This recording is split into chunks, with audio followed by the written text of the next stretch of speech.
Good evening and welcome to the Channel Studios here in London with your international news around the world in 5. President Zelensky says Russia is concentrating tens of thousands of soldiers for its next offensive in eastern Ukraine. Speaking to South Korean lawmakers, he said Russia will not stop until it is forced to stop, and that Ukraine needed more help if they were to survive this war. He also said that tens of thousands of people have likely been killed in the southern city of Mariupol. Russia's defense ministry has blamed Ukrainian nationalists for what it called the humanitarian catastrophe in the city.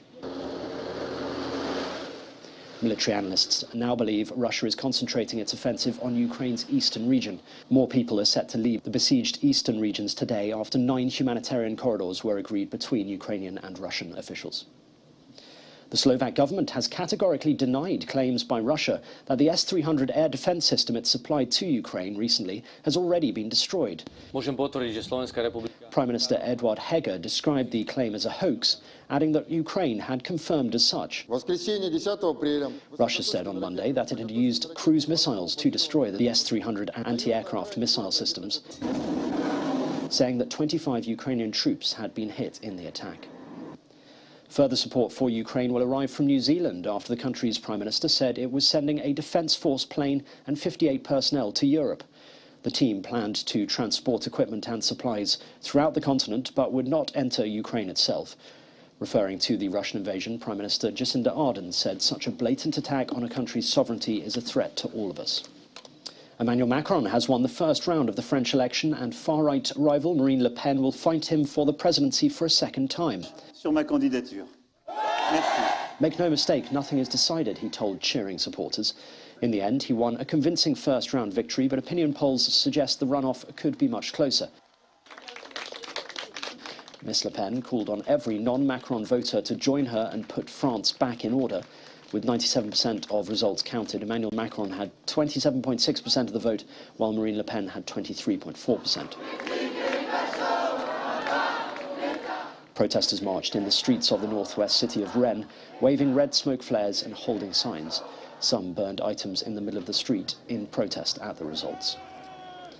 Humanitarian agencies in Somalia say there needs to be urgent action to avoid 350,000 child deaths. The drought in the country is thought to have affected 4.5 million people.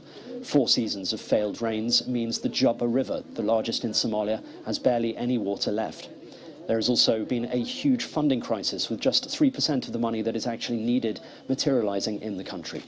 According to the United Nations, almost 700,000 people have been forced from their homes in search of food and water, and those numbers keep rising. Indonesian police have fired tear gas and water cannon to disperse hundreds of university students protesting against high cooking oil prices. Crowds of demonstrators were seen running away from the scene after a peaceful march outside Parliament in the capital, Jakarta. Jokowi, as the president is known, sought to dampen speculation of a plan being hatched by his allies to keep him in power longer. The idea of extending his tenure either by changing the constitution or delaying the 2024 election has gained momentum lately in the world's third largest democracy after some influential political figures publicly backed it. The latest chapter in Hollywood star Johnny Depp's legal battle with his ex-wife Amber Heard has kicked off in a US defamation trial. The 58-year-old has sued Heard for $50 million, saying she defamed him when she penned a 2018 opinion piece in the Washington Post about being a survivor of domestic abuse. The op-ed never mentioned Depp by name, but Depp's lawyers have said it was clear Heard was referencing him, and that the piece damaged his film career and reputation. Depp has denied all allegations of abuse, saying in his lawsuit that Heard's claims were an elaborate hoax to generate positive publicity for Miss Heard and advance her career. And finally, Britain's Queen Elizabeth says COVID-19 left one very tired and exhausted as she talked to health workers and a former patient about her own experience. I'm glad that you're getting better. Britain's 95-year-old monarch tested positive for COVID in February and was described as having had mild cold-like symptoms.